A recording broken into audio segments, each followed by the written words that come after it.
Janji siapa? Janji Yesus.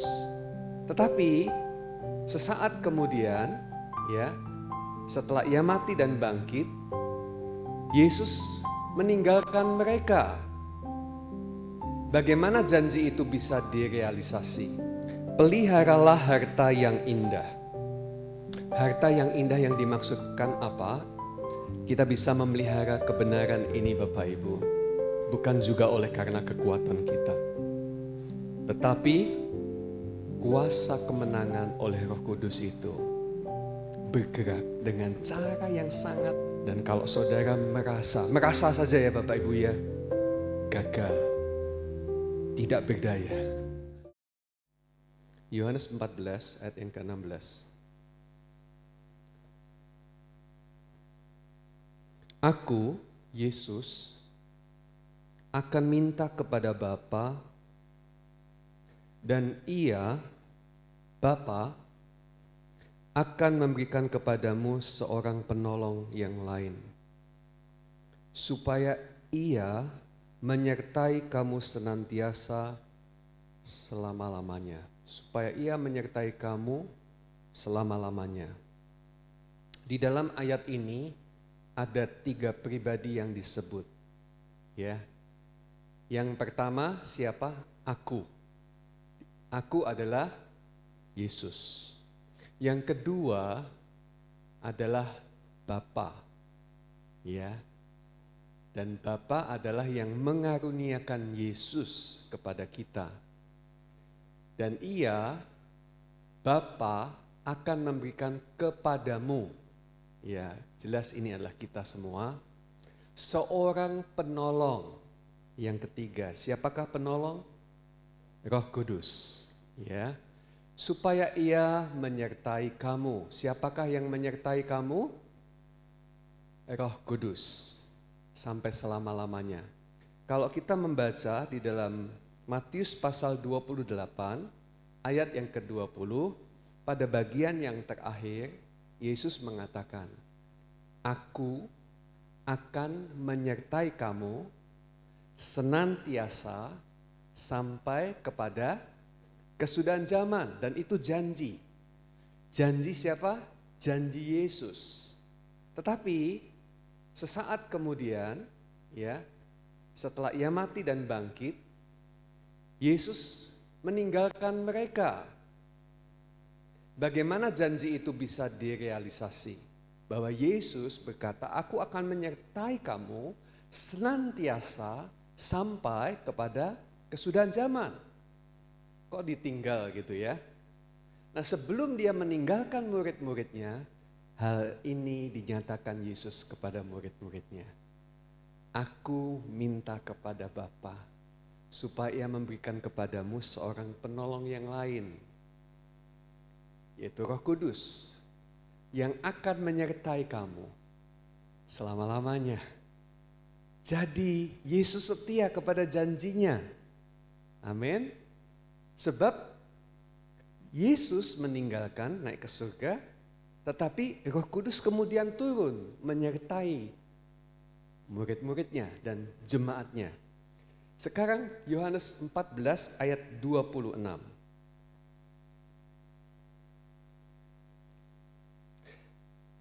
Yohanes 14 ayat 26.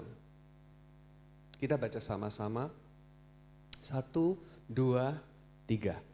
Tetapi penghibur, yaitu Roh Kudus, yang akan diutus oleh Bapa dalam namaku, Dialah yang akan mengajarkan segala sesuatu kepadamu dan akan mengingatkan kamu akan semua yang telah kukatakan kepadamu. Puji Tuhan, di sini juga ada 3 pribadi ya di dalam ayat yang sama. Tetapi penghibur dijelaskan, penolong juga tadi ayat yang ke-16, yaitu Roh Kudus yang akan diutus oleh Bapa dalam namaku. Diutus Bapa, jelas. Tapi kalimat ini jangan dilepaskan, jangan dilewatkan, ya. Dalam namaku. Jadi artinya Roh Kudus yang sudah diberikan Bapa kepada jemaat, diberikan kepada kita, adalah Roh Kudus yang diutus Bapa di dalam nama Yesus. Jadi apakah Yesus masih menyertai kita sampai hari ini? Iya, terwakili oleh Roh Kudus yang menyertai kita. Jadi Immanuel, ya Allah menyertai kita, itu sesungguhnya sampai selama-lamanya. Dan Roh Kudus tidak akan pernah dicabut dari bumi, dari kita, ya tidak akan pernah, ya sampai kesudahan zaman nanti. Ya, jadi inilah sukacita kita hari ini, bahwa kita memiliki Yesus yang menyertai kita, ya, dan Roh Kudus yang telah diutus Bapa untuk kita semua. Jadi melalui ayat ini saya mau ngomong, pekerjaan Allah dalam hidup kita adalah pekerjaan Allah Tritunggal. Sejak semula sampai kepada akhir zaman. Pada mulanya, ya toh, Tuhan menciptakan manusia dengan mengatakan, marilah kita menciptakan manusia, ya, yang serupa dengan gambar kita. Artinya Bapa, Anak, dan Roh Kudus. Dan pekerjaannya dinyatakan di dalam sepanjang sejarah hidup kita. Ya, di dalam Perjanjian Lama, 3 pribadi ini bekerja bersama-sama. Yesus hanya dalam bayangan. Ya, Yesus hanya hadir dalam simbol-simbol. Tapi apakah Yesus juga nyata di dalam Perjanjian Lama? Jelas. Sampai Yesus dinyatakan melalui kelahirannya di Bethlehem, kematiannya di Kalvari, dan kebangkitannya dari antara orang mati. Saudara-saudara, pekerjaan Allah Tritunggal dari dulu, sekarang, dan sampai selama-lamanya.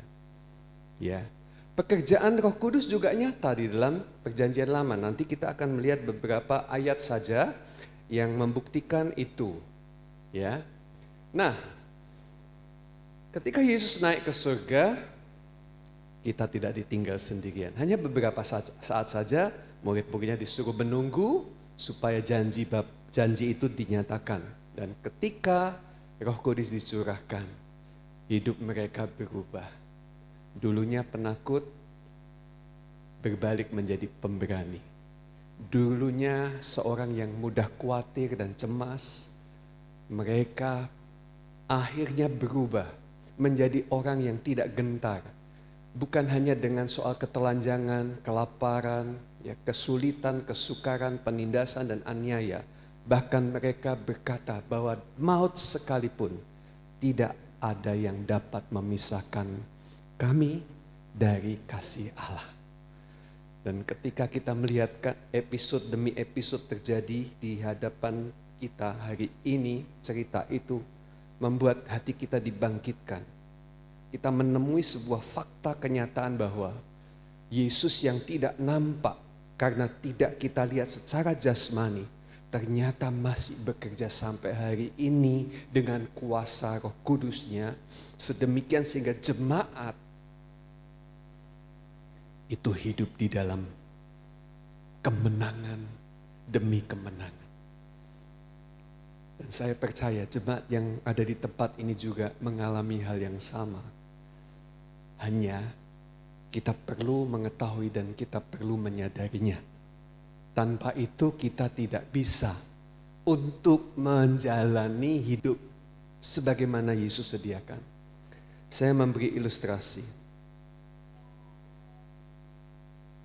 Mobil saya yang saya pakai itu suatu hari, ya ini sudah cerita beberapa bulan yang lalu, karet kipasnya di depan kaca itu bunyi kalau hujan, ya deg deg deg deg deg gitu ya, jadi kayak seret gitu. Ya, saya pikir ya ini berarti karetnya sudah tua dan perlu diganti. Nah, kemudian saya dikasih karet wiper yang bagus.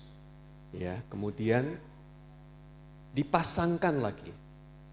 Nah, ketika dicoba Bapak Ibu, ya bagus, tapi masih ada suara berderit ya di kaca.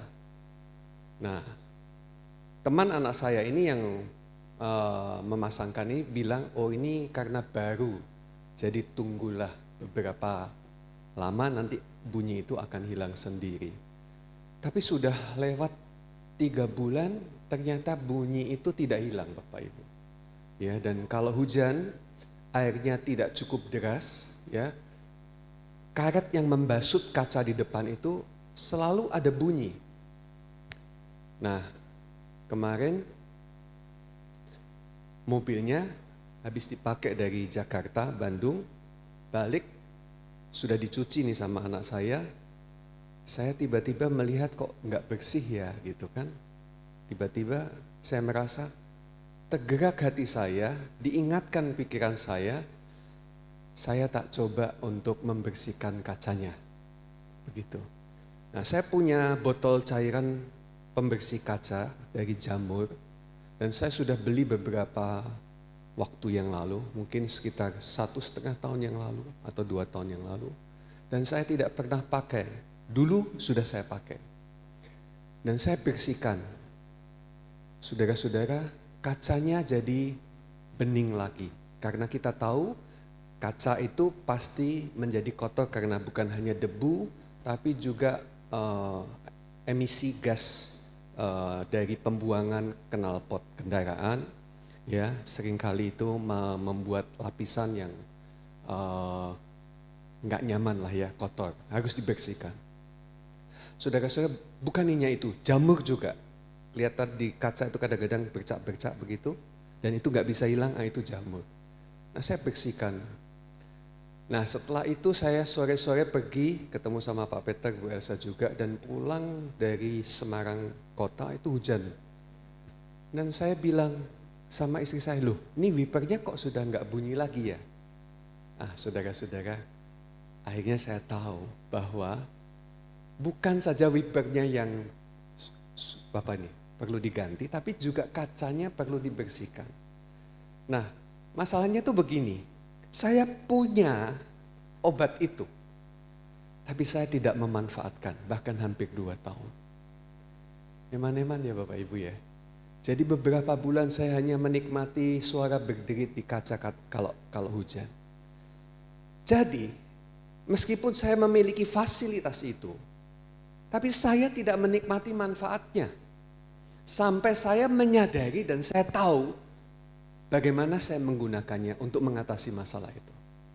Dan waktu saya cerita seperti itu di mobil, istri saya berkata begini, wah ini untuk ilustrasi ini, bisa disampaikan kepada jemaat ini. Langsung saya ting gitu ya, tak ceritakan. Jemaat, Roh Kudus sudah dicurahkan. Amin. Dan firman Tuhan bilang, tubuhmu adalah bait Roh Kudus. Kamu ingat enggak ya? Nah, kalau enggak ingat, tak ingetin. Iya. Saudara-saudara, Roh Kudus ada di dalam kita. Tapi jangan-jangan kita menjalani dengan cara yang lupa, dengan cara yang kurang memperhatikan, sehingga manfaatnya, ya ekspresinya tidak begitu tampil nyata di dalam hidup kita. Saudara, saya percaya hari ini engkau akan melihat perubahan demi perubahan oleh karena pekerjaan Roh Kudus di dalam nama Yesus. Saya suka mengatakan ini. Tepuk tangan boleh. Pekerjaan Roh Kudus yang diutus Bapa di dalam nama Yesus. Allah Tritunggal. Saudara, berkali-kali dalam perjanjian lama Tuhan mengurapi bangsa Israel. Tuhan mengurapi hamba-hambanya, nabi-nabinya. Dan ketika mereka mendapati roh Tuhan atas mereka, mereka mengalami hal-hal yang spektakuler. Ya. Hari ini kita lebih lagi dari mereka. Di dalam perjanjian lama, Roh Kudus tidak tinggal selama-lamanya. Ya. Kalau Saul misalnya ya, Saul itu seorang yang diurapi Tuhan bukan? Oh iya. Roh Kudus ada di atas Saul? Oh iya. Tetapi Roh Kudus, Roh Tuhan meninggalkan Saul ketika Saul berbuat dosa. Saul mengandalkan dirinya sendiri dan tidak mengandalkan Tuhan. Daud juga begitu? Iya. Kita lihat ya. 1 Samuel 16 ayat 13. 1 Samuel 16 ayat yang ke-13.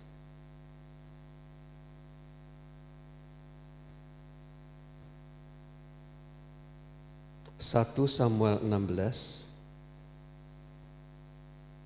ayat yang ke-13. Samuel mengambil tabung tanduk yang berisi minyak itu dan mengurapi Daud di tengah-tengah saudaranya. Sejak hari itu dan seterusnya berkuasalah Roh Tuhan atas Daud. Dan berangkatlah Samuel menuju Rama. Saudara, Samuel mengurapi Daud dan sejak diurapi Roh Tuhan berkuasa atas Daud. Dan kita tahu Daud seorang pahlawan. Sampai Israel itu menyanyikannya, Saul mengalahkan beribu-ribu, tapi Daud mengalahkan berlaksa-laksa, artinya berpuluh-puluh ribu. Saudara, di tangan Daud, Goliat dijatuhkan. Dan dia berkata, kalimatnya sangat terkenal. Ya, saya tidak mendatangi engkau dengan pedang, tapi aku datang di dalam nama Tuhan. Betapa gagahnya dia, betapa perkasanya dia, betapa percayanya dia.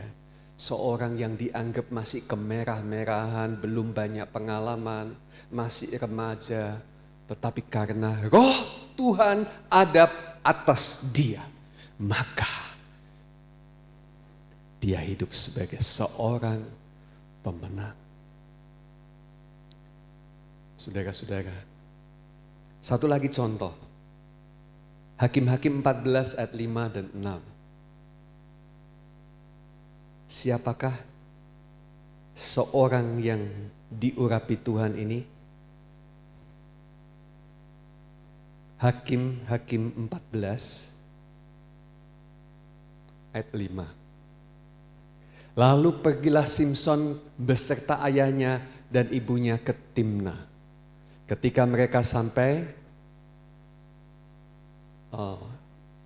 Hakim-Hakim ya, 14 ayat 5 betul.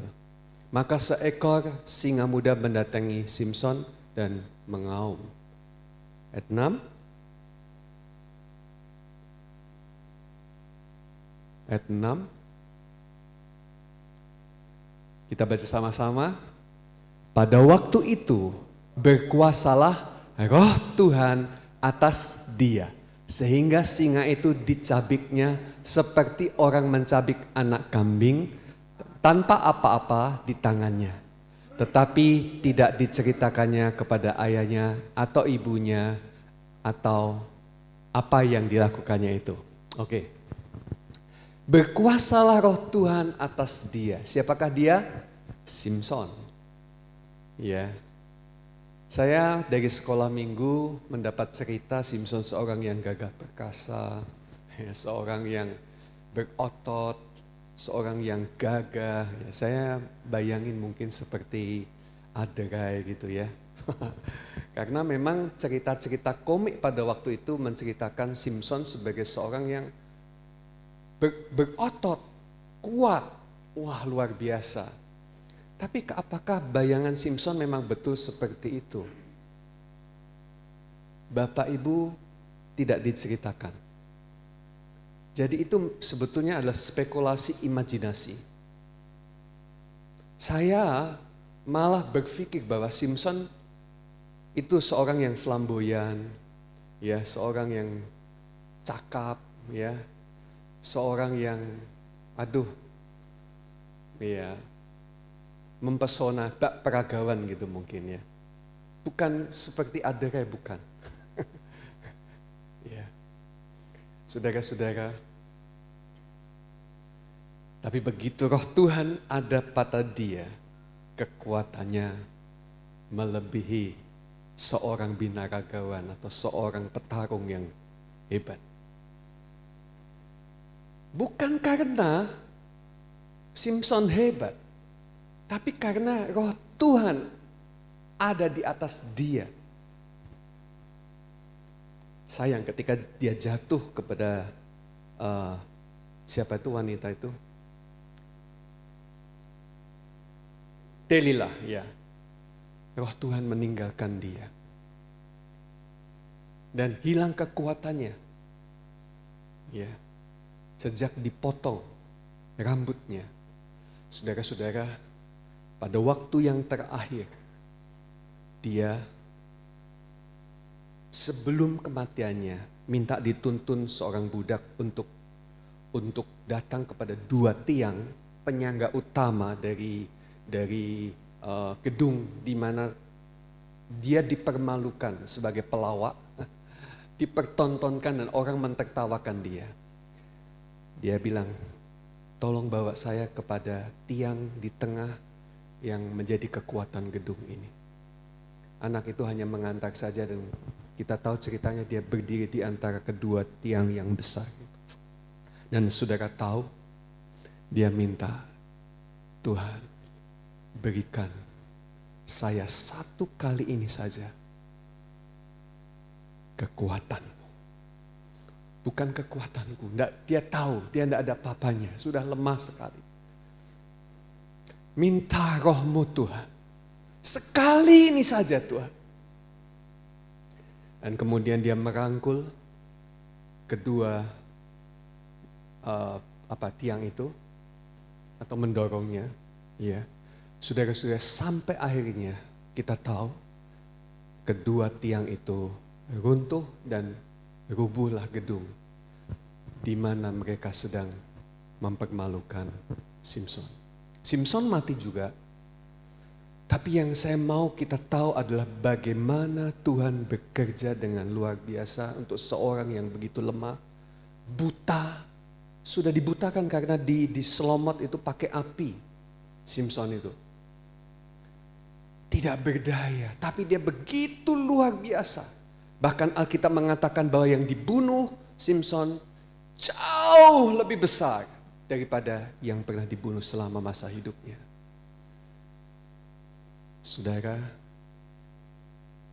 saya yakin dan hari ini saya mau ngomong kepada jemaat, kamu bukanlah Simpson yang Tuhan datang dan kemudian Tuhan pergi. Dan ketika meminta lagi, Simpson berkata, Tuhan datang lagi dan memberikan spektakuler itu kepada Simpson. Kamu tidak demikian.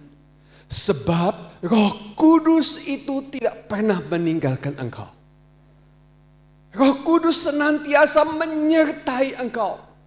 Jadi kalau ada orang yang berpikir bahwa ketika ia jatuh, ketika ia gagal, ketika ia merasa tidak berdaya, ya mungkin Tuhan sudah meninggalkan saya. Loh kenapa begitu? Ya saya kan habis jatuh Pak. Saya gagal Pak.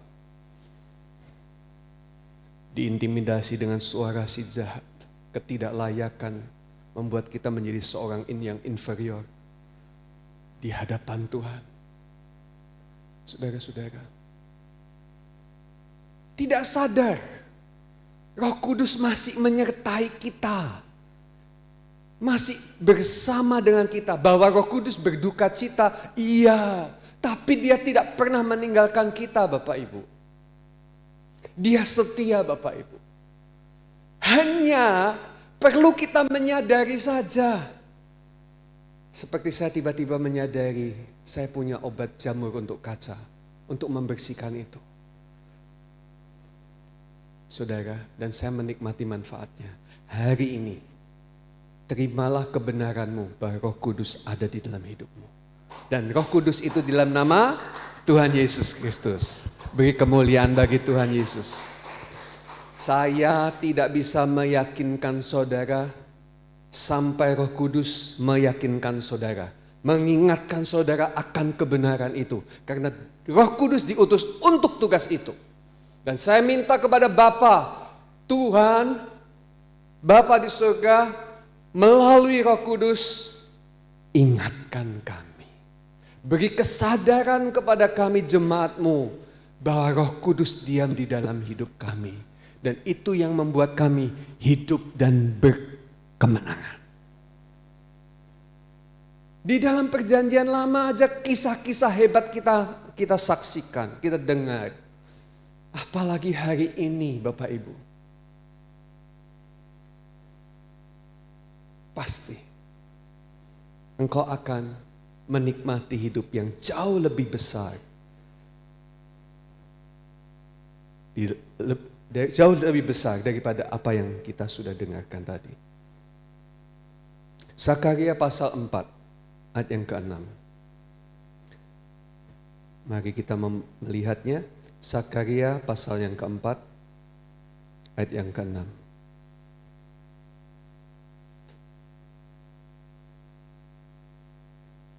Zerubabel adalah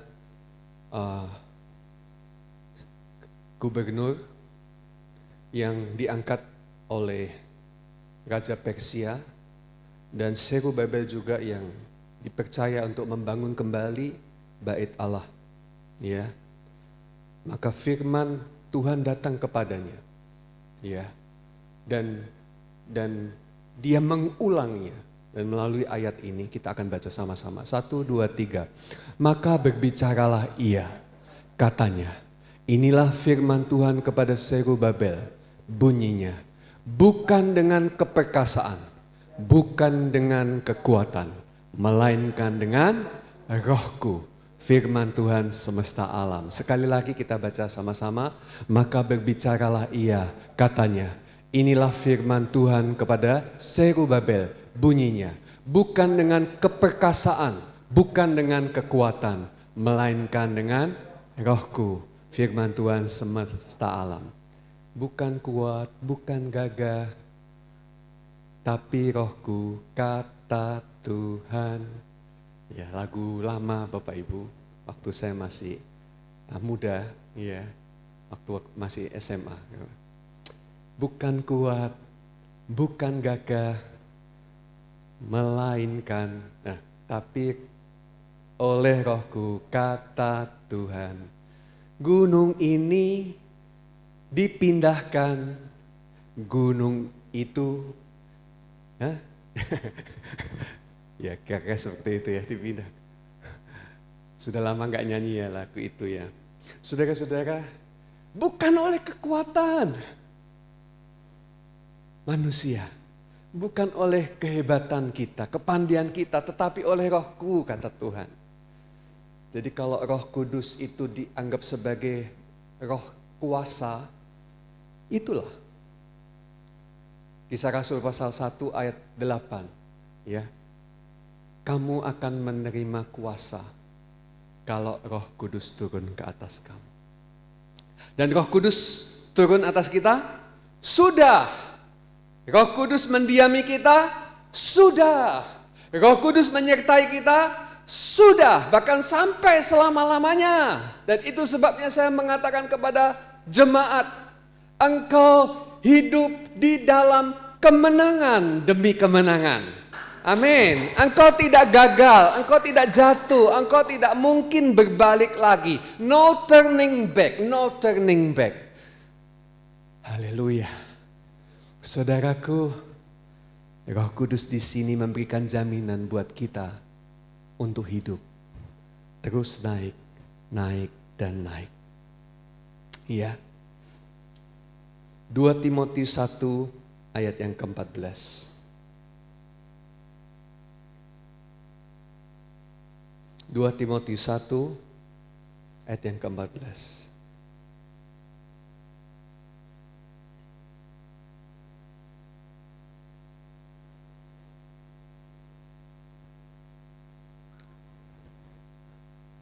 Dua Timotius 1 ayat 14.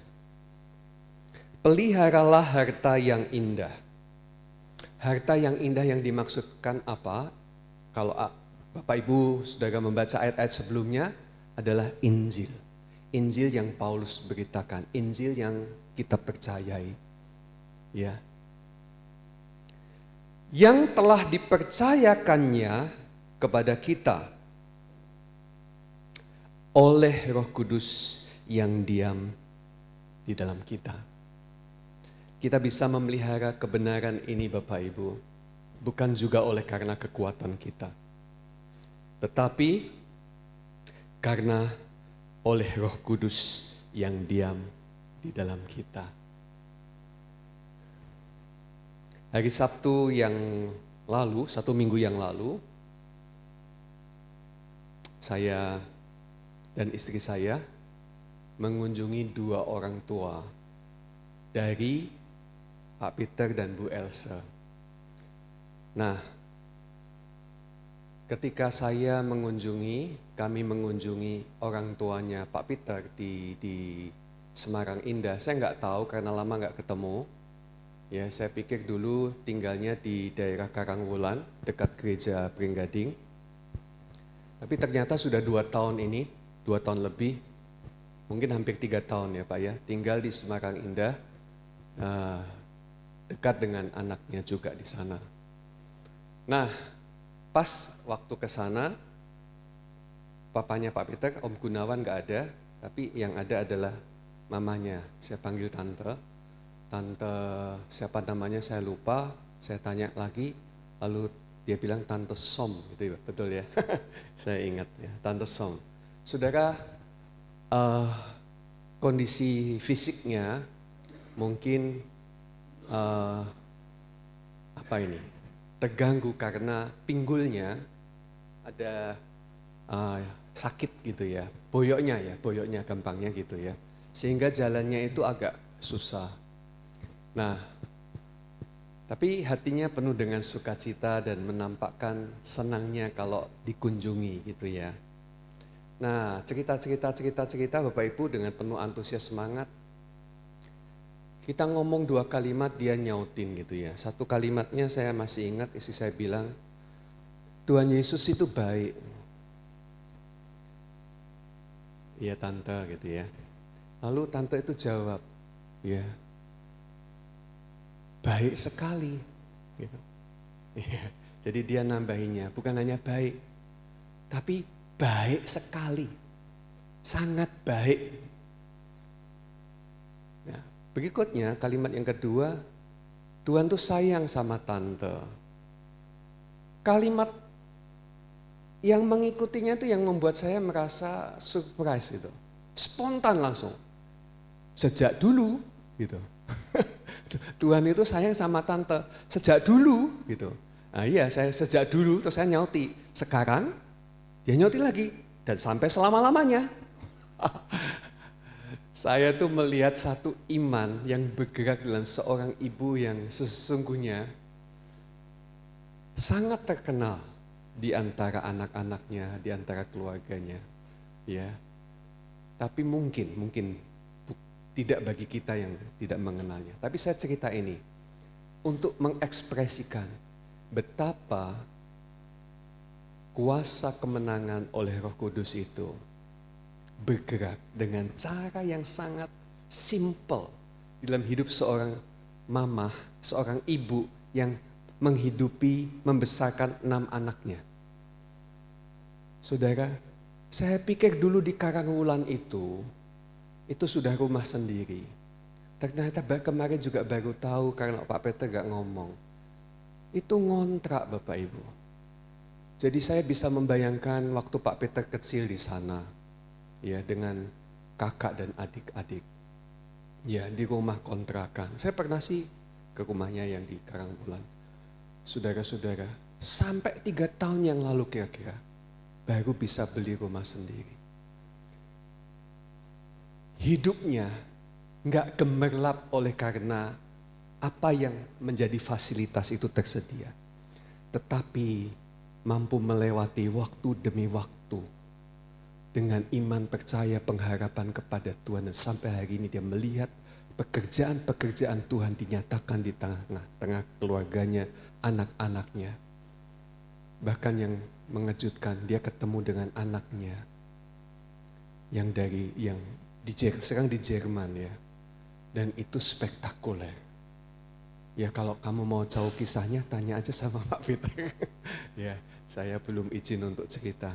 Cuma saya yakin banget Bapak Ibu, Pak Peter akan melihat flashback gitu ya. Tangan Tuhan merendah gitu ya.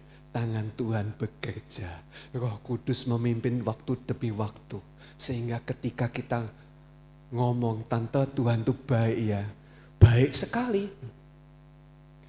Tuhan sayang ya sama tante. Sejak dulu nyautinya tuh enteng banget Bapak Ibu. Dan itu jadi berkat buat saya terutama yang mengunjunginya.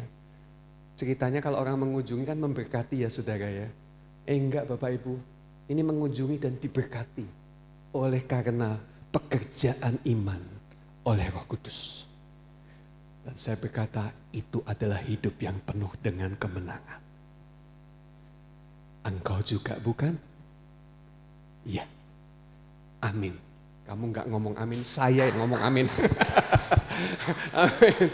Ya, Bapak Ibu, apapun situasimu, apapun kondisimu, Roh Kudus menyertai, memelihara. Dan ketika engkau melewati dan engkau melihat ke belakang, flashback kau mendapati hidupku luar biasa. Tuhan itu baik. Bukan hanya baik, sangat baik. Sangat baik sekali. Dan Tuhan itu sayang sama kita sejak dulu, sekarang, dan selama-lamanya. Amin. Ngomong dong sama diri sendiri, Tuhan sayang sama saya dulu, sekarang, dan selama-lamanya. Ya, Tuhan menyertai saya. Tuhan memberkati saya. Tuhan sudah memberikan kemenangan ini bagi saya. Dan kalau saudara merasa saja ya Bapak Ibu ya, gagal, tidak berdaya, lihatlah kepada karya salib Kristus. Sudah selesai. Kalimatnya yang kau tidak boleh lupa, saya enggak boleh lupa adalah, aku minta kepada Bapa supaya memberikan seorang penolong yang lain, menyertai kamu sampai selama-lamanya. Dia tidak pernah meninggalkan kamu, dia setia dalam keadaan apapun juga. Di dalam perjanjian lama kita lihat Daud, Simson, kita lihat orang-orang yang dipakai Tuhan dengan luar biasa.